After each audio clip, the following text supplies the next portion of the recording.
जय हिंद बच्चों।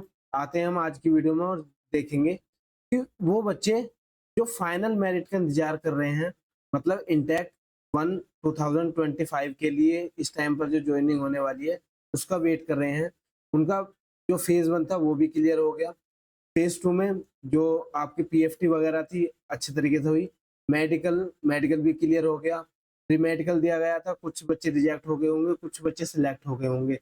तो जिनको ग्रीन कार्ड मिल गया, अब वो बच्चे सिर्फ वेट कर रहे हैं कि अब हम क्या करें या फिर किस तरीके की अब फाइनल प्रोसेस रहने वाला है। तो उस प्रोसेस को मैं आपके साथ साझा करने वाला हूँ। और बहुत सारे बच्चों की क्वेरी आ रही थी कि सर वो जो ट्रेनिंग के टाइम पर या ट्रेनिंग से पहले हमारा जो मेडिकल होगा उसके बारे में बता दीजिए, हमें डर लग रहा है क्या पता हम डिस्क्वालीफाई ना हो जाए। वो चाहे बॉयज हो या गर्ल्स हो, दोनों की ही कमेंट मेरे पास आ रही थी और पूछना चाहते कि सर क्या हम डिस्क्वालीफाई हो सकते हैं।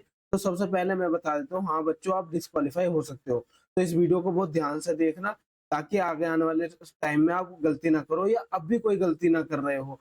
तो हम कंप्लीट प्रोसेस के बारे में जानेंगे कि अब आगे आपकी क्या चीजें रहने वाली हैं। ठीक है बच्चों, यदि आपको वीडियो थोड़ी सी बकवास लगे या फिर अच्छी ना लगे तो आप स्किप करके जा सकते हो। मैं सिर्फ उन बच्चों के लिए बताना चाह रहा हूँ जो अपना इस टाइम से बिल्कुल कोशिश होकर चलना चाहते हैं, क्योंकि एक गलती आपके फाइनल सिलेक्शन से रोक सकती है। और बच्चों आपको भी पता है कि इस टाइम पर आपकी ये ज्वाइनिंग कितने मायने रखती है आपके सपनों के लिए, आपकी वर्दी के लिए और जो आपने सपना देखा था उस चीज के लिए। तो सिर्फ मैं उन बच्चों के लिए बता रहा हूँ जो अब आगे चल के अपनी सावधानी बरतना चाहते हैं। तो पहले बात सुनिए बच्चों, ये इंटेक कौन सा है? 01/2025, जिसकी ट्रेनिंग आपकी दिसंबर या फिर 1 जनवरी से स्टार्ट हो जानी है। अब मैंने प्रीवियस वीडियो में आपको क्लियर कर दिया था कि पीएसआर लिस्ट कब आने वाली है आपकी? 11 नवंबर को। इसका मतलब है 11 नवंबर तक आप, इससे पहले आप ये पता नहीं कर सकते कि आपकी फाइनल कट ऑफ क्या गई, कितने कट ऑफ इंक्रीज हुई, कितनी डिक्रीज हुई। उस सब के कोई मायने नहीं है। जो फाइनल आपको पता चलेगा वो 11 नवंबर को पता चलेगा। और उसके बाद जो आपकी एनरोलमेंट लिस्ट है वो आने वाली है आपकी 28 नवंबर को। इसका मतलब है ये वो लिस्ट है जहां पर आपको फाइनल पता चल जाएगा कि हाँ आप स्टैंड बाई या फिर मेन में हो। इसके बारे में मैं कंप्लीट एक वीडियो बना चुका हूँ, आपको डिस्क्रिप्शन में लिंक मिल जाएगा, आप वहां से उस वीडियो को देख सकते हैं और क्लियरिटी कर सकते हैं। और एक्सपेक्टेड कट ऑफ के बारे में भी मैंने बता दिया। तो देखिए बच्चों, वो प्रिडिक्शन ही है एक, कोई आप कंफर्मेशन ना मानकर चले, फिर भी लास्ट टाइम का आपको वेट करना होगा। ठीक है बच्चों, अब हम चलते हैं कि आगे हमें किस चीज का ध्यान रखना होगा। तो मेडिकल की बात करते हैं। पहले हम आते हैं कि जो आपके ज्वाइनिंग टाइम पर मेडिकल होगा वो क्या है। पहले सुनिए बच्चों, आपने फेज 1 दिया, आपका एग्जाम हुआ होगा, उसमें आपके मार्क्स आए थे कुछ, कितने भी रहे हो, चाहे एक्स ग्रुप के हो या वाई ग्रुप के हो। यदि आप उस कट ऑफ को क्लियर कर रहे थे तो आपको फेज 2 में जाने दिया, और नहीं कर रहे थे तो वो बच्चे रिजेक्ट हो गए, वो अगले अटेम्प्ट के लिए तैयार रहेंगे।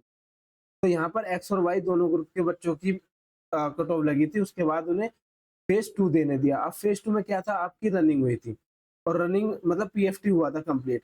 पीएफटी क्लियर करा, जीडी ग्रुप डिस्कशन क्लियर किया अच्छे से बच्चों ने। उसके बाद आपके हुए थे मेडिकल, और मेडिकल में जिन्होंने पहली बार में क्लियर कर लिया क्लियर हो गया, और किसी कुछ बच्चों को रीमेडिकल भी मिले थे।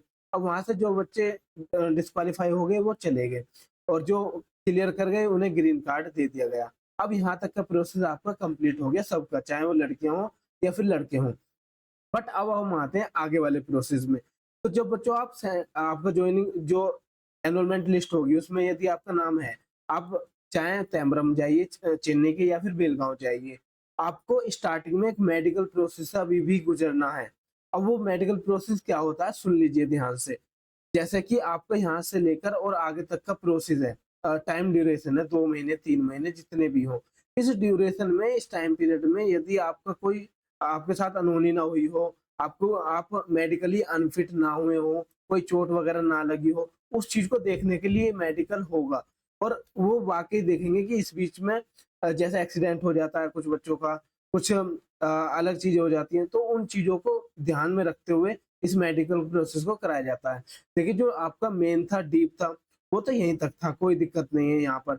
बट इसको भी आप हल्के में नहीं ले सकते, इसके भी बहुत ज़्यादा मायने हैं। यहाँ पर बहुत सारे बच्चे डिस्क्वालीफाई होकर आते हैं, क्योंकि आप सभी को पता है कि एक कट ऑफ लगेगी जो इंडिविजुअल होगी, या फिर जो क्या बोलते हैं मेन मेन के बाद स्टैंड बाई होती है। अब स्टैंड बाई का मतलब ही क्या है? एक्स्ट्रा बच्चे बुलाए जाते हैं। तो यदि आप मेन में होने के बाद रिजेक्ट कर दिए जाते हो, तो स्टैंड बाई से एक बच्चा उठाकर आपकी जगह पर दे दिया जाएगा। तो डिस्क्वालिफाइड यहाँ पर होना पॉसिबल है। तो इस बात को बिल्कुल भी हल्के में ना लें कि हम अब डिस्क्वालीफाई नहीं हो सकते। अब तो हमारी जॉब लग गई, अब हमारा फाइनल सिलेक्शन है, अब कुछ भी हो, बाइकों पर जा रहे हो, इधर-उधर डोल रहे हो, तो लड़कों के लिए स्पेशल बच्चों, ये मत करना कि आप 4 दोस्तों के साथ गाड़ियों में बाइक से कहीं भी जा रहे हो, कैसे भी जा रहे हो। यदि आपको एक छोटा-सा भी फ्रैक्चर हुआ ना हाथ में और वो उन्होंने नोटिस कर लिया, तो आपको डिस्क्वालीफाई कर दिया जाएगा, बैग बाँध कर वापस आओगे। मैं अपने एक दोस्त की कहानी बता रहा हूँ, वो क्या हुआ था बिल्कुल मेन में था, बट वहाँ पर गया, यहाँ पर एक एक्सीडेंट हो गया जिसकी वजह से उसको प्लास्टर चढ़ा था, प्लास्टर के बाद वो कटवा कर सब अच्छे तरीके से गया। बट वहाँ पर जाकर उन्होंने देख लिया या उन्हें पता चल गया कि हाँ, इसे प्लास्टर हुआ था।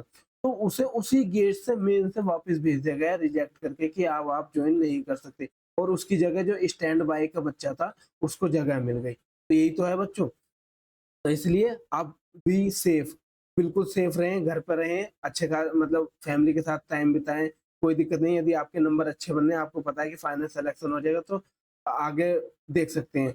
बट जो बच्चे कट ऑफ के थोड़े से पास हैं या फिर 2-4 नंबर ही एक्स्ट्रा हैं, वो बच्चों मेरी मानो आगे की तैयारी करो। जैसे ही आपने नेवी या फिर एयरफोर्स का फॉर्म फिल किया हो, आप उसकी तैयारी कर सकते हो, उसका एग्ज़ाम दें, उसी शिद्दत से दें जैसा कि आपका सिलेक्शन ही ना हुआ हो।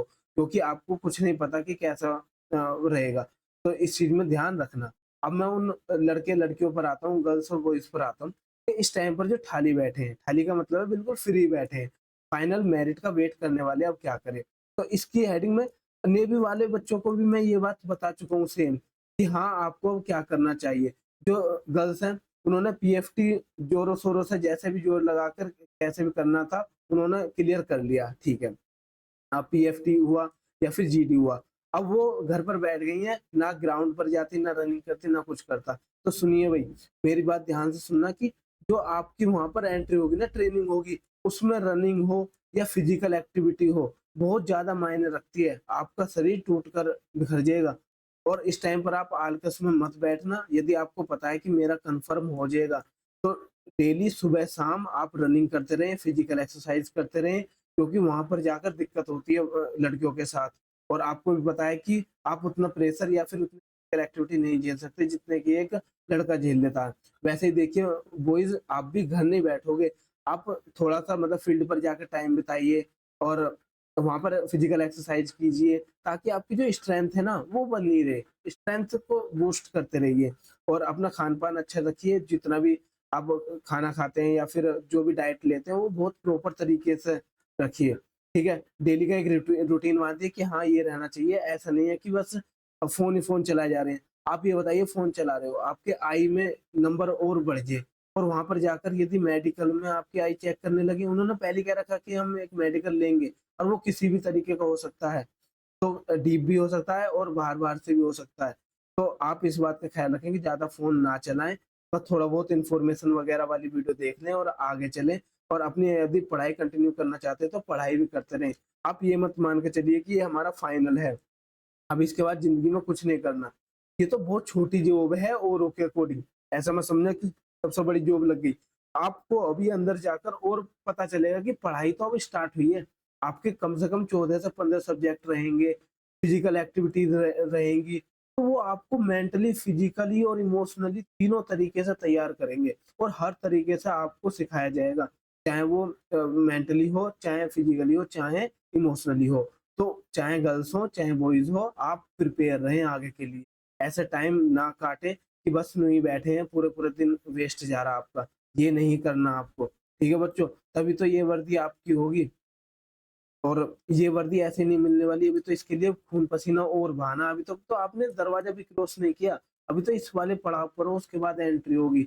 और यदि आप मेरी मेंटरशिप में आना चाहते हैं और पर्सनल कुछ भी आपको गाइडेंस लेनी हो, या फिर जॉइनिंग से रिलेटेड बातें, या अब आगे क्या करें सर, उस सब के बारे में बात करना चाहते हैं, तो ये मेरा व्हाट्सएप नंबर है। आप इस पर मुझे मैसेज करके बता सकते हैं अपनी प्रॉब्लम क्वेरी। यदि मेरे पास उसका सॉल्यूशन होगा, तो मैं आपको ज़रूर बताऊँगा। को ज़रूर गाइड करूँगा कि आपको आगे क्या करना चाहिए, और बहुत सारे बच्चे इससे जुड़े हुए भी हैं। और जो बच्चे एयरफोर्स एक्स वाई ग्रुप की तैयारी करना चाहते हैं जिसका एग्जाम अब अक्टूबर में है, तो वो हमारे मेंटरशिप से भी ज्वाइन हो सकते हैं। ये फ्री ऑफ कॉस्ट होता है, बस आपको एक ग्रुप में ऐड कर दिया जाएगा जिसमें इंस्ट्रक्शंस दी जाएंगी, आपको daily routine, daily study material सब चीज़ प्रोवाइड कराया जाता है, तो आप इससे ज्वाइन हो सकते हैं। और श्योरिटी के साथ कहता हूँ कि मैं आपके 80% प्लस एग्जाम क्वालिफाई कराने की गारंटी लूँगा, और 20% आपका खुद की मेहनत होगी यदि आप रेगुलर दिए गए टारगेट को पूरा करते हैं, और ये फ्री ऑफ कॉस्ट है, कोई इसकी कॉस्ट नहीं है। बच्चों, बस पर्सनली मेरा इंटरेस्ट है कि मैं बच्चों को ज़्यादा से ज़्यादा सिलेक्शन कराऊँ। और जो बच्चे अब सेलेक्ट हो चुके हैं, जो बच्चे अब आगे चीज़ें देखना चाहते हैं, वो मुझसे कुछ भी पूछ सकते हैं इस बारे में कि आगे जॉइनिंग कैसे होनी है, कैसे नहीं होनी। और यदि अब आप हमारे मॉक टेस्ट देना चाहते हैं, तो मॉक टेस्ट दे सकते हैं। इनके सॉल्यूशन प्लस इनका जो डिटेल एनालिसिस है, वो मैं इस चैनल पर कराता हूँ। चैनल को सब्सक्राइब ज़रूर कर लें, और यदि आप इसकी पीडीएफ चाहते हैं, तो हमारे टेलीग्राम ग्रुप को ज़रूर जॉइन कर लें।